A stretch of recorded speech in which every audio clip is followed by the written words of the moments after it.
guys, good morning. So ito guys, maaga ako nag-ice candy guys. Gumawa pala ako ng ice candy. Ito na siya. Palalamigin ko muna siya. Nilagyan ko pala siya dyan guys ng ng condensed, asukal at saka ebab. Yan lang po yung flavor ko ngayon, milk. Kasi hindi pa ako nakabili ng mga corn, ganun, yung mga ube. Ito lang muna. Yummy, yummy. So ito guys, ito yung itsura niya.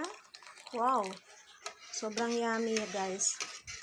Niluto ko pala ito guys. Sobrang init pa to, tingnan nyo. Mainit pa yan. Pero sobrang yummy na siya guys, no, diba? O yan. Nilagyan ko ng asukal, condense at saka eba po. Yan po yung sangkap niya. Wala na kasi akong ice candy, kaya gumawa na ako. Marami kasing naghahanap mga bata kahapon.